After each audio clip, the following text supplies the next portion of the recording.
partie de l'Église épouse entendent maintenant vraiment seulement la voix de la parole, la voix de l'époux. Ils répondent et n'est qu'une seule prière.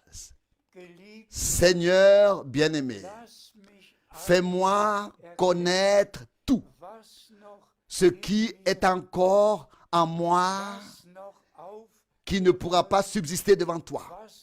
Tout ce qui doit être mis en ordre, tout ce qui doit être bien fait, tout ce que je dois encore faire. Pardonne-moi, aie pitié de moi, renouvelle-moi, oui, fais de moi une nouvelle création. Accorde-moi une vraie conversion, une vraie repentance, une vraie foi, un vrai renouveau, une nouvelle naissance par le Saint-Esprit.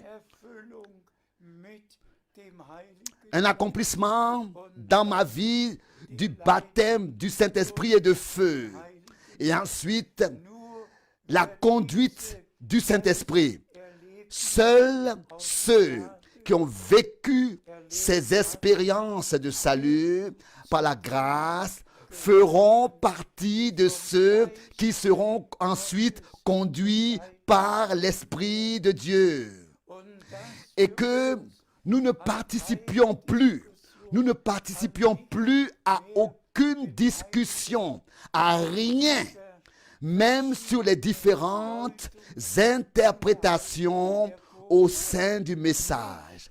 Que nous ne nous mêlions plus de la doctrine des 7 tonnerres ou du troisième poule ou d'Apocalypse 10, que nous n'entrions dans aucune discussion avec qui que ce soit, mais que nous nous reposions en Dieu dans la parole et que nous vivions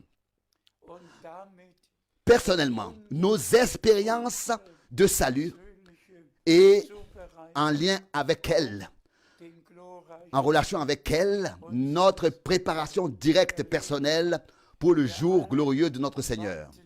Nous attendons tous que le Seigneur, n'est-ce pas, achève son œuvre. S'il vous plaît, n'attendez aucun prophète. Ne vous attendez pas non plus à frère Franck. Moi, j'ai fait ma part. Maintenant, le Seigneur va achever. Il a commencé son œuvre et il achèvera son œuvre. Et cela se fera sous peu. Très bientôt. C'était il y a 2 jours. Une sœur m'a appelé et j'ai alors dit à un moment de la conversation, le retour du Seigneur est si proche. Et sa réponse fut, plutôt aujourd'hui que demain. Et j'ai dit, amen à cela.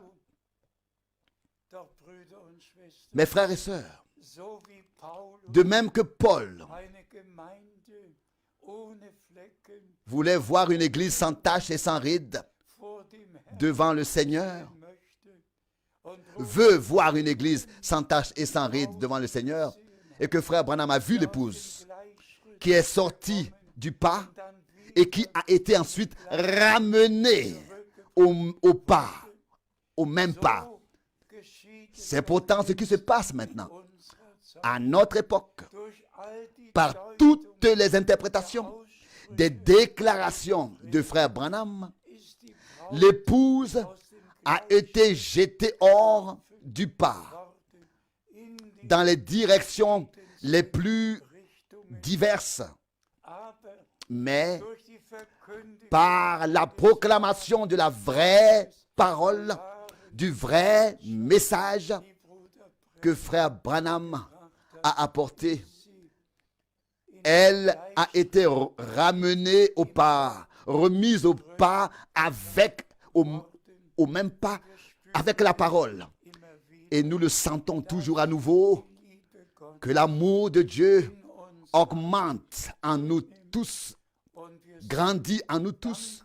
Et nous sommes encore plus reconnaissants que jamais que le Seigneur nous donne d'avoir part à ce qu'il a prévu pour cette période. Et nous pouvons dire que Dieu nous a donné des yeux pour voir et des oreilles pour entendre. Lisons maintenant encore 2 ou 3